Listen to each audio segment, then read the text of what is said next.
Hello friends, this is Grief speaking. Today we're doing another individual comic book breakdown on Through the Woods by Emily Carroll. As I prepped for the disturbing comic book iceberg, I came across Through the Woods and was immediately engaged in the beautiful art style and disturbing storytelling. A sinister entity in a wide-brimmed hat stalks three sisters, a jealous man murders his brother only to find him return from the dead, and something is just not right about Mabel's sister-in-law. This collection is made up of 5 folk horror stories, and what I love about this author's work, especially in Through the Woods, is the folklore motifs mixed with an uncanny atmosphere and the cosmic horror littered throughout. It makes me feel like I'm reading a modern Grimm's fairy tales with Lovecraftian horror mixed in. Anyway, we have a lot to get through, so let's just get into it. This is Emily Carroll's Through the Woods Explained. An introduction. We see a young girl reading in bed by the light of a lamp clipped to the headboard. It shines a stark, bright white light against the darkness of the room. She dreads turning it off. What if she reached out and something waiting there grabbed her and pulled her down into the dark? This little introduction does a great job getting us into the right mindset for the rest of the book. So let's get into our first story, Our Neighbor's House. 3 girls, Mary, Beth, and Hannah, are all left alone while their father goes out hunting. He tells them he'll be gone for 3 days, and if he's not back by sunset on the 3rd day, they must travel to their neighbor's house. On the first day, the girls played games like Mother's Cup, Widow's Leap, and Crooks and Crosses. I looked these games up, by the way, to see if they're real, and as far as I can tell, they're completely made up, which is pretty impressive because they all sound like they could be real 17th century games. On the 2nd day, the girls did chores, and on the 3rd day, they were struck by a strange lethargy, barely moving at all. As Beth watched the sunset that night, she knew that their father was dead. The next day, Beth began to prepare food and water for their hike to the neighbors, but when she ready to leave, her older sister Mary told her that they're staying or they'll die in the snow. After spending the whole night arguing about it, they went to bed angry. The next day, Mary was acting very different, no longer mad. In fact, she was happy, saying that a man had come to the door in the night, even though Beth had heard no knock and there were no footprints on the snow outside. Mary said that the man was tall with a wide-brimmed hat and a smile that showed all of his teeth. The next day, Mary was gone, along with some of the food, half the water, and her green coat. Beth's little sister Hannah cried all morning, filling the house with wails and leaving her eyes slick and puffy by the afternoon. Outside, the snow had reached the windows and buried the paths. The next morning, Hannah said a man had come to the door. She couldn't remember what he said or looked like, only that he wore a wide-brimmed hat and had a toothy smile. Somehow, Hannah was happy, but Beth was furious, certain that this man had stolen away their older sister. Still, there were no tracks in the snow, so Beth searched every crevice of the cellar and their father's room upstairs, convinced that somewhere in this house the man had Mary. The next morning, Beth woke up completely alone, all the food gone, and the only coat remaining hers. Tonight, I know a man in a wide-brimmed hat will come for me. So she grabbed her red coat and headed out into the blizzard. Eating the snow for hydration, she journeyed through the cold, picturing her 2 sisters waiting for her at their neighbors. One of my favorite pieces of art in this story is this page where the red sun is setting and Beth in her red coat is moving towards the isolated house out in the distance. She arrives at the house and knocks on the large door. We see a hand come out from inside and place a wide-brimmed hat on Beth's head. She enters the house and says, "My sisters were wrong about one thing. While the brim of his hat is very wide, and while he does smile, indeed it looks impossible for him to do anything else. It's obvious just at a glance. He is no man."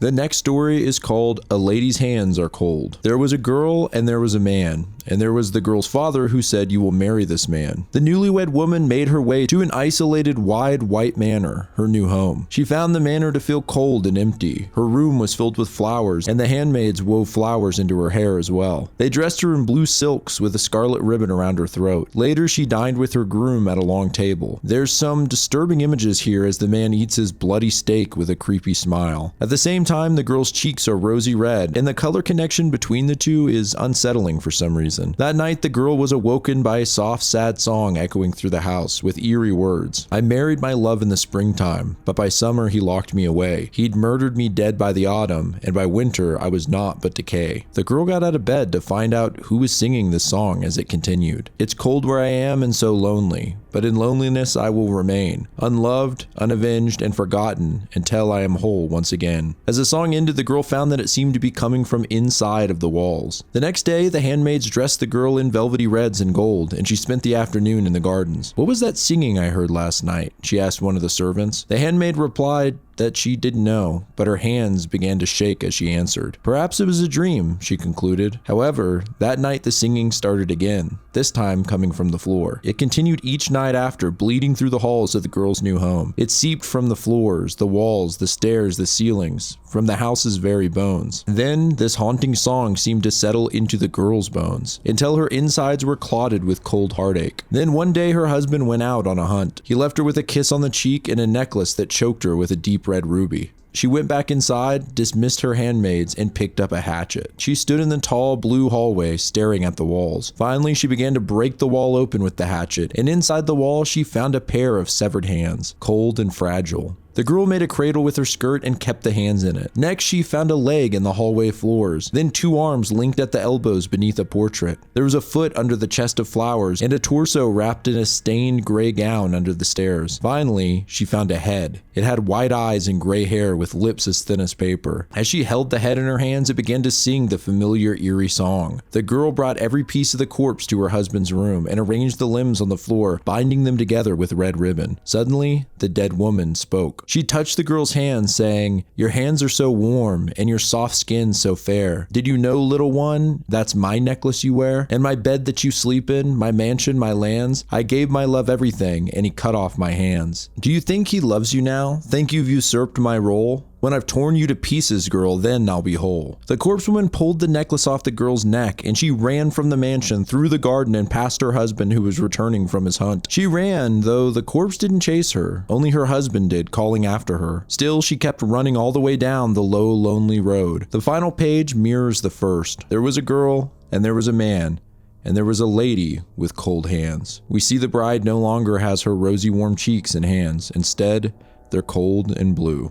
His face all red. This story is one of Emily Carroll's most famous and was largely responsible for her gaining fame for her webcomics some 15 years ago. The story begins with a timid young man sitting alone at a pub, while his handsome older brother is laughing it up with the rest of the patrons. He simply says, "This man is not my brother." He then tells us his brother has a cottage with a hawthorn tree and a lilac bush, and a plump young wife with starry eyes. He has a fine coat the color of moss, and a way with people that makes them trust him. He has all these things, including my brother's handsome face. But, the man says, just last week, I killed my brother. We see an image of a sheep with its throat torn out in a pool of blood. For a month, the village was plagued by an unknown beast that came from the woods. Most strange things do, and began killing livestock. While the older brother lost 3 sheep, the timid brother was safe, as he had no animals. We see his tiny cottage compared to his brother's beautiful home. At the town hall, the young man offers to hunt the beast, and everyone laughs at him. But his older brother backs him up, saying they'll hunt it together. The woods were cold, quiet, and dark as the brothers passed a tree with leaves that looked like a lady's hands. But the handsome brother reassured his younger brother that it was a common oak. There was a stream that sounded like a dog growling. Once again, the handsome brother assures him it's simply a babbling brook. Soon they came upon a large, deep hole full of black and smelling like lilac. As they looked into the deep hole, they heard a rustling in the grass. The beast was upon them. The younger brother was scared and hid behind a tree, while his older brother, more courageous, felled the beast, which turned out to be nothing but a wolf. Then they laughed at how the younger brother had hidden and how grateful the villagers would be, to the handsome brother at least. As he laughed, the younger brother killed him, and afterward hid his body in the deep hole. To make the story more convincing, the younger brother brought home a scrap of cloth from his brother's coat and told the townspeople that they had been separated and the beast must have devoured him, but that he avenged his brother and killed the monster. His brother's starry-eyed wife held him and wept, and the rest of the town thanked him and consoled him over the loss of his brother. He was given the rest of his brother's animals, and he slept happily that night. But 3 days later, his brother came from the woods. Most strange things do. The townspeople were overjoyed at his return, and the younger brother can't believe his eyes. The handsome brother says that he simply got lost, and thank God for his younger brother for killing the devil in the woods. Still, the younger brother was the only one who noticed that his brother's fine coat wasn't torn. He could no longer sleep, having dreams of his brother's corpse, his legs limp, his face all red. And twice he had woken in the night to see his brother digging a hole out in the field. He questions whether this truly is his brother, and if so, why won't he turn to look at him? He sees the lilac bush outside the window, and that night the young brother descended into the hole in the woods. There he found his brother's body, his face all red. Suddenly, it turns to look at him. And that's the ending to Face All Red. Next up, My Friend Janna. This story follows two best friends, Yvonne and Janna. The story is told from the perspective of Yvonne, who tells us that her friend Janna used to speak to the dead. There was always a line of people waiting outside the parlor of her mother's house where Janna answered their questions about dead loved ones. We see her answer one patron saying, "He says it's cold and he's blind." They're all blind where he is. Yvonne has known Janna since they were children, and they've always been the best of friends, like sisters really. One day as the two walk, they spot a dead, bloody rabbit. Janna touches the poor creature to see if it's still breathing and gets blood on her palm. At Janna's readings, there were always disturbing sounds, wailing and howling. The room shook, and mad scratching came from the shadows. Janna's eyes would roll back into her head until only a bright wet white showed. She would convulse, and in the voice of a missing child, she'd say, "He drowned me beneath the weeping willow tree." Or she might shriek about hellfire burning her up. Yvonne then admits that this was all an act that Janna put on with the help of Yvonne, who hid within the parlor walls making the sounds, scratching, kicking, and shaking the walls on cue. The two girls knew this was childish, and they agreed that they would stop doing it when people stopped coming. But they didn't. We see an old woman crying her eyes out, begging to speak to her dead son. Man, this is really sad. Yvonne sits in the walls embarrassed, listening to these sad stories, holding her breath throughout the sessions lest they realize there was something alive in the walls. As they lay in the grass, the two girls try to think of a way for Janna to stop the sessions, like pretending she'd been hit in the head, knocking all the spirits out. But Janna doesn't think people would believe it. If there was one person on earth who could hear you when you spoke, would you let them go because of a bump on the noggin? After this, the girls stopped talking about quitting altogether.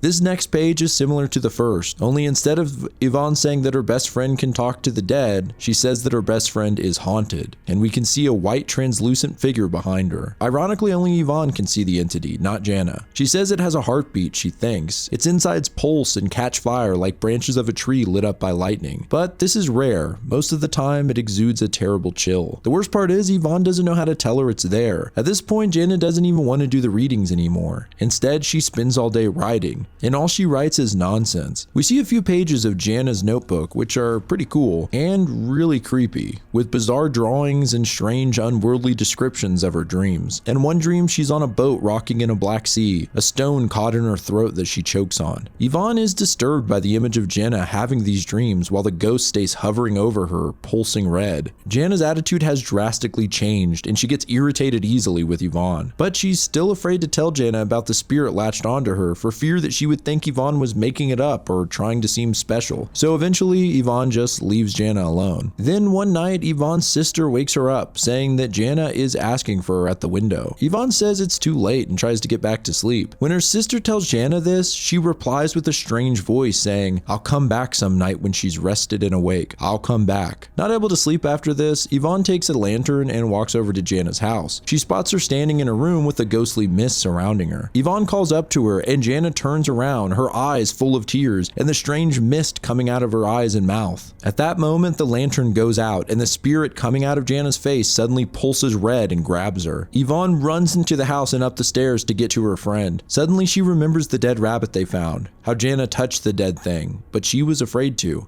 But what was she so afraid of? When she gets to Janna's room, it's completely empty. The next day, a search party is out looking for Janna. Yvonne, looking rather ominous, wonders if some of the people would still want to find her if they knew how she had fooled them. But she says she would never tell because wherever Janna is, she's still her friend. Yvonne's sister calls to her, and when she turns around, she now has a spirit latched to her with a blood-red pulse beating through it. Perhaps Janna is closer than she thinks. The nesting place. This story starts off in creepy black and white. Mabel's mother told her about monsters. She told her of a man-shaped thing that lurked in the cellar of her childhood home. How its bone-white face with its piano-key teeth and burnt-out eyes would peer up from the steps. The adults never heard a sound and never believed the children when they spoke of the creature's sweet, wet voice calling out for the little ones from under the floor. Her mother also spoke of the dark fog that seeped over their town years ago and of the thousands of mouths it hid. We see black, smoky, leech-like creatures climbing into a window with rings of teeth. The last time Mabel's mother saw her father was when these creatures snatched him up and dragged him away. The worst kind of monster, however, was the burrowing kind. the kind that crawled inside you and made a home there, the sort you couldn't name or see, the monster that ate you alive from the inside out. Despite these horrifying stories, Mabel says that she never believed a word of it. She's now a teenager in boarding school, and with her mother having passed away, her older brother Clarence is picking her up for the summer to stay with him at his fiance's house in the country. It's clear that Mabel doesn't like her brother's fiance. Clarence picks her up and asks if she brought a swimsuit since there are plenty of creeks and ponds in the area. Mabel says she wouldn't risk contact with leeches. As they drive, Clarence says he likes her hair and that his fiancée Rebecca's is similar and that she's very eager to have Mabel visit. They arrive at Rebecca's estate where Mabel is introduced to Madame Beauchamp, Rebecca's live-in housekeeper for the last 30 years. As they talk, Mabel sees a shadow watching from the window above. Inside, Mabel looks around as her brother takes her bags upstairs. She finds the library and picks out a book. Soon, her brother's fiancée Rebecca comes in. She's tall and beautiful, but something's a little off about her. That night at dinner, as they chatter on, Mabel notices that Rebecca makes a strange noise while eating, and looking closer, her teeth seem to be wiggling around individually. Creepy. The next day, Mabel stayed in the library, avoiding Clarence and Rebecca, but finally her brother tells her to go outside since it's so nice out. So Mabel takes her book with her out to a bench under a large tree. Madame Beauchamp approaches her, telling her not to wander off into the woods around here as it's easy to get lost. She says you could end up alone or trapped like Rebecca did. She then talks about the time Rebecca was lost in the woods as a girl when she wasn't much older than Mabel. She was found 3 days later at the bottom of a cave, unable to climb out. For 3 days, she was alone in the dark, drinking water from a fetid pool to stay alive. One more time, Madame Beauchamp warns her to stay away from the woods before leaving. Late that night, Mabel looks out her window and sees someone entering the forest with a lantern. The next day, she continues reading when Rebecca intrudes, asking if she'd like to try on dresses and makeup with her. But Mabel refuses and mentions how she saw someone walking into the woods quite late last night. Rebecca assures her it was probably just some neighbors cutting through the nearby fields. Mabel then asks her about the accident in the forest when she was younger, and Rebecca is noticeably uncomfortable. She leaves, advising Mabel to stay away from the woods. Later in her room, Mabel's reading is once again interrupted, this time by her brother asking if she wants to go for a summer drive with him and Rebecca. Once again, she refuses. Why don't these people understand she just wants to read a damn book? Down the hall, Mabel hears whispers from behind a door. There's a strange scratching noise, and Madame Beauchamp tells Rebecca that it's not working, to which she replies, "We'll try again tonight."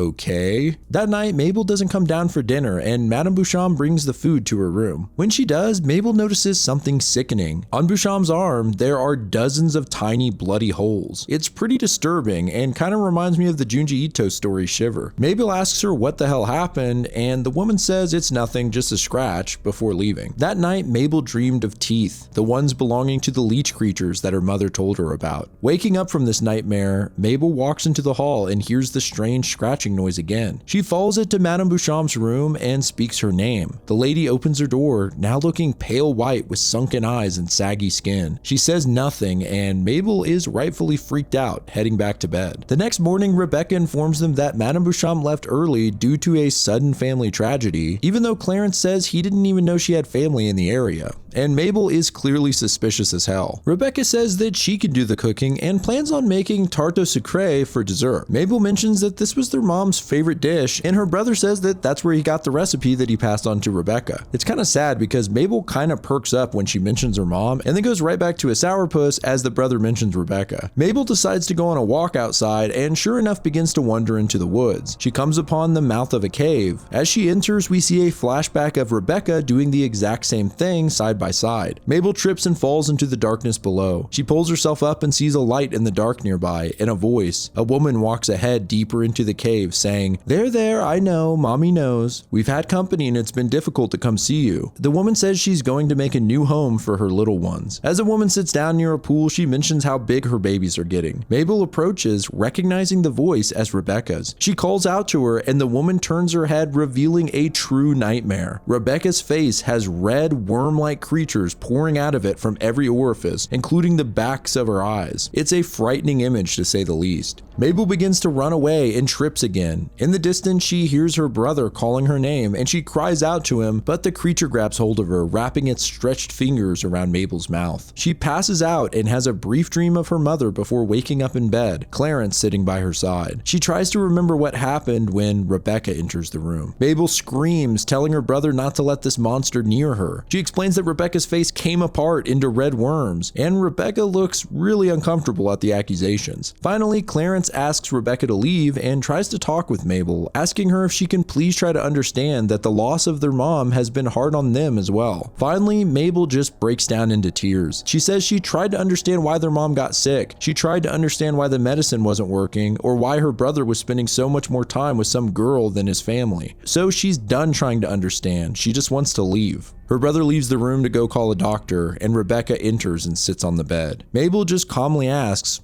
"Are you going to hurt me?" Rebecca says she doesn't want to. Mabel then asks, "Did you hurt Madame Beauchamp?" And she replies she didn't want to hurt Madame Beauchamp either. She only wanted to wear her. But her skin didn't fit. She thought maybe it would when she tested her wrist, but when she tried her on, there was no stretch left in her skin, and her little ones couldn't feel it. Mabel's skin, however, will be perfect for them, and they won't have to stay in the cave anymore. Then Clarence will take them to the city, and her babies will be with her at last. As she speaks, her eyes and mouth take a strange shape, exposing the red worms beneath. Mabel says that no one will believe it's not her. Her friends at school and family will notice, but the creature harshly responds. What friends? And what family? Her brother will just be happy she's not sullen and depressed anymore. Plus, the other students at school would much prefer the new Mabel once her babies stretch her body into something tall, slim, and pretty. No one will notice the change because no one noticed with poor little Rebecca, whose skin it's still wearing. The creature pulls Rebecca's skin back, revealing a head full of red worms and loose teeth. It says that maybe Mabel's mother would have noticed the difference, but she's gone. The image here of Rebecca's skin folded back is one of the most disturbing images in this whole collection. The worms shoot out towards Mabel, but she yells out "wait" at the last second. Mabel then tells the monster of the city that Clarence will take it to, how the cold grates on the skin and cracks it, that drawing breath is like swallowing steel wool, and that the creature and its babies will grow brittle and desiccated. She tells the monster of the hospital its children will surely visit, that they would find out what's beneath the skin, and its babies will panic, not knowing what's happening, as the doctor rips them from the host and puts them into jars to be studied and bleached. Then the monster will be alone, and the grief will crawl into it, burrowing, finding a nesting place. Mabel says that if the monster does this, it'll lose them forever. And it seems that the monster believed every word of it. It begins to panic. Mabel keeps laying it on, saying, what does she care if the little ones get chopped up? How could the creature claim to be such a good mother and chance their children's life on this? It begs her to stop, and just then Clarence walks into the room. He says it would be best to take Mabel into the city to see the doctor, but Rebecca says she's not going to leave the house. She freaks out, saying she'll never leave, to the confusion of Clarence. So Mabel and her brother head toward the city alone. Clarence apologizes for Rebecca's behavior and tells Mabel he just wants what's best for her. He brought a bag of apples to eat on the ride and asks Mabel to hand him one. But as he begins to eat, Mabel sees that his teeth are all wiggling around, making that horrible noise. And that is the nesting place. Probably my favorite story in this collection. In conclusion,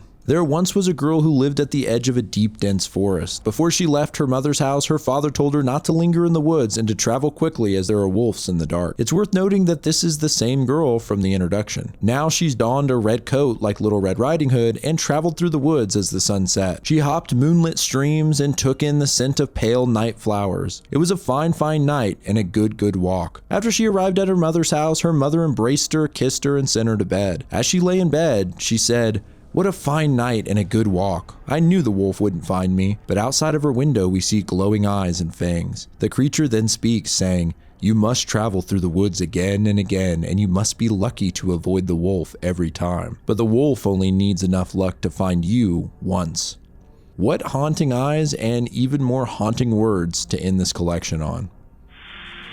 So that is Through the Woods. I think this is a great horror gem. As I said, I'm currently working on a huge disturbing comic book iceberg, so look forward to that soon. And I have to give you guys a huge thank you. My Beneath the Trees explanation video really caught fire, and I just blew past 50,000 subs. I can't even really process it. I thought it would be months before I hit 50k, so thank you all for watching and to all the new subscribers. I might make a 50k special or something, but I'm not sure what I should do, so if you have any ideas, let me know in the comments. Shout out to Kill Me Katie, as always, for the intro and outro music, which is likely playing right now, and of course my patrons for supporting the channel. If you want your name displayed at the end of every video like these fine people, consider joining my Patreon. But I appreciate you guys watching at all. This is Grief speaking. Goodbye, friends.